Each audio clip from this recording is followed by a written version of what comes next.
It's another edition of the UTPA Men's Basketball Show. My name's Jonah Goldberg. This is Dan Hipsher, the head coach of the UTPA Men's Basketball team. Coach, have you come down from the high yet after the buzzer-beating win on Senior Day? No, it was great, and again, it's about the kids, and you're so happy to see a kid have a Senior Day like that.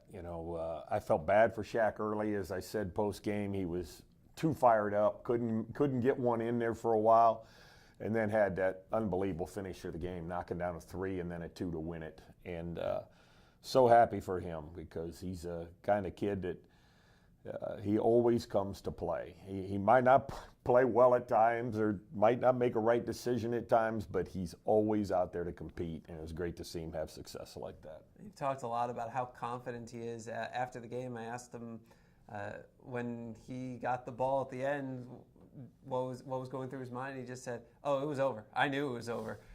That's amazing to me. And the way he just walked away after he put that shot up was so cool. Exactly. And he timed it out well. I've always told him not to go too early. Don't give them a chance. And he worked hard to keep using the clock, keep the count off himself, and then made it right at the right time.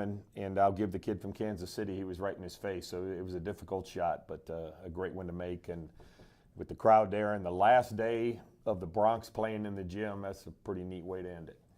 2,308 fans in attendance, largest crowd here at the Fieldhouse in 7 years, and that's pre-renovation era when they had more seats.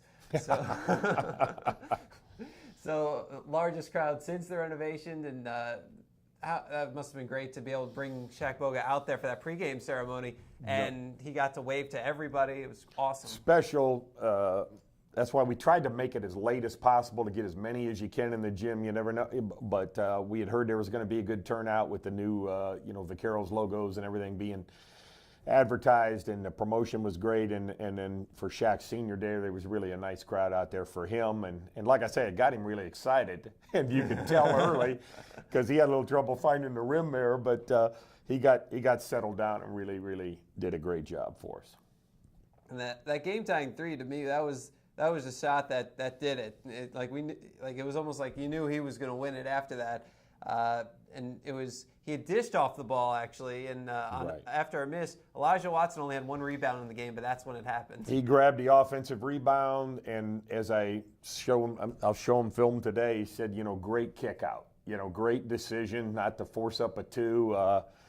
To be honest, there was kind of a poor shot taken before that. I think Boga threw it to Everett, who was wide open, and Everett was stepping on the line for a two.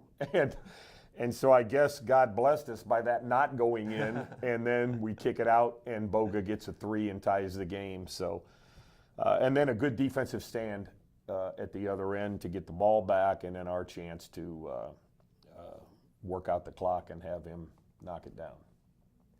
What has Boga meant to this program over his career here? Well, here's a kid that when we came in, we got him in August before the year started, and he had been at Milwaukee and then transferred to a junior college and then graduated in the summer. And, he's pretty much started every game since he's been here and been a good contributor for us. And like I say, you have ups and downs, but he competes every night. And yes, sir, no, sir, and he's enjoyed it here. He's got a great spirit about him in practice and work, and the biggest thing is you give him the ball in that situation, and he's going to make an effort that's unnerved. He thinks he can make the play, and he tries to make the play and make or miss.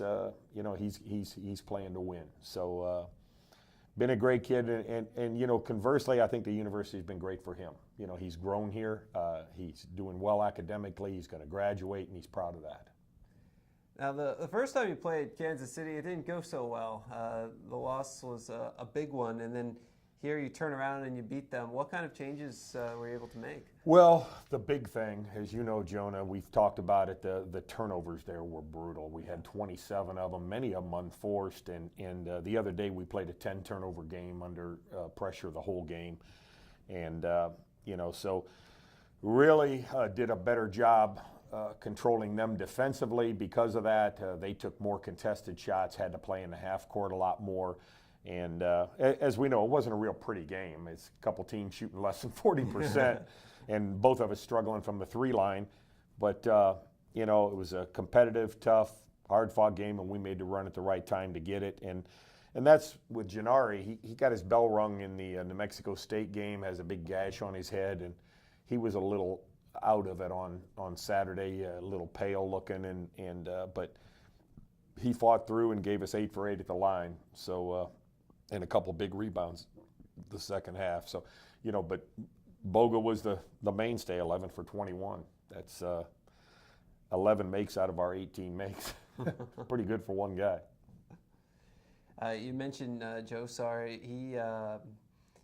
CollegeHoopsDaily.com has already named him the WAC Player of the Year. We still have, as of this recording, we haven't heard any of the WAC official honors, but we have a decent idea that he'll probably be getting something, whether it's an all-conference or something even stronger than that. What have you just thought the way he's been throughout this season? Well, again, he's been a special addition for us, and with the absence of Sean and Chris and Adonis, it put a lot of pressure on him, and he's got a ways to grow with certain parts of his game defensively, and then learning how to handle the ball and drive the ball better.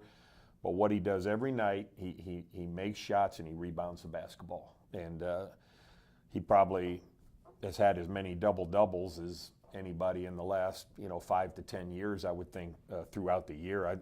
Again, I'm guessing, but he's probably had double digits in those kind of games, I would think. And that's a pretty good contribution. And then one of the leaders at the free throw line in the conference, and he gets there. So he's been a great contributor with, again, just a sophomore and great opportunity to grow. Well, you come off this win off Kansas City, and then after all the games are finished playing, you find out that, hey, guess who you're playing on Thursday? You're playing Kansas City again. Is it weird to play a team so quickly like that? We caught the same thing last year with Utah Valley. Yeah. It's amazing. And we played well at Utah Valley and then, came back and didn't play very well in the tournament. But each and every game's a new game. Like you say, they got us pretty good at their place. We win a closely contested game here. So it'll be a battle for us. Martez Harrison, as you saw, he's 5 for 17 the other day, but he is a hard guy to handle. He's really a good player. He creates all their offense for him. And so they've finished second in the league, or in the second seed for a reason. But as we discussed, I think 2 through 7 in this league, anybody can beat anybody, and I wouldn't be surprised to see some lower seeds winning games in the first round. New Mexico State's another issue because of their size, strength, and depth. And now that they're healthy, they're very difficult to handle. And what you want to do is, try to get there on championship night and hope that maybe, if you could win 2 out of 10 games against them, that one of those games is on that night. Well, you just played New Mexico State on Wednesday, and I know the final score is just 21-point loss, but it wasn't. No. For 32, 33 minutes, you were right with them the whole way. I think with about 7 left, or less than 7, it was a 6 or 7 point game, and we had some opportunities to cut it and couldn't do it. And then they just kind of overpowered us down the stretch when we had to shoot earlier, to try to catch up. And that game has got to be a tempo game for us to be involved in it. And I think the game at their place was about 52-50 or something. And this game was headed the same way until it broke out a little bit at the end. But again, we've been competitive with them and tough with them, and I think some things we do bother them.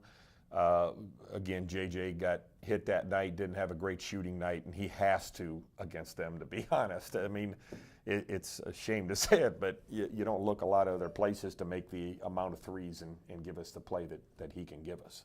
Well, Everett Osborne hit some threes in that game. He hit a career-high 3 threes for his best scoring game of the year. No doubt about it. And Everett's been playing better here the last 4 or 5 games, and we need that out of him. We need spacing badly. As you know, it's hard to get Gennari the ball in the spaces we want to get him the ball if we can't get people to honor us on the perimeter a little bit. That's where Boga hitting, the 3 late. I mean, again, we were 2 for 15 the other day. And then against New Mexico State, 4 for 19. We've got to shoot it better. And maybe that big expanses of the Orleans Arena will mess up our depth perception and we'll make everything. Well, I seem to remember Boga putting up over 20 points in the Orleans Arena last year, and what was actually a very good shooting day for your team. So,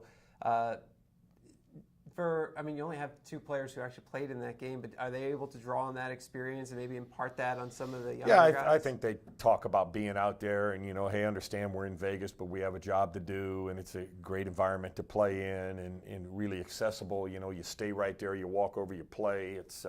It's really a neat environment. We follow up the West Coast Conference. Gonzaga and those teams leave right before we get in, and so it's a great environment. I think the kids are excited about it. Well, the Broncs open up the WAC tournament on Thursday at 4:30, which is Pacific time.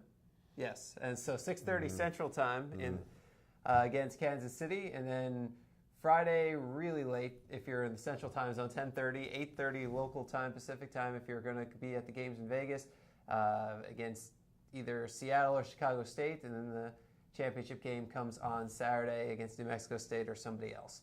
ESPNU's got the championship game, and if you don't get ESPNU, we've got you covered on UTPABronx.com. The quarterfinals and the semifinals you can watch through the WAC Digital Network, WACsports.com/watch. He's Dan Hipsher, he's head coach of the UTPA men's basketball team. My name's Jonah Goldberg. Hopefully we'll be back with you next week previewing a tournament game. Until then, go Bronx!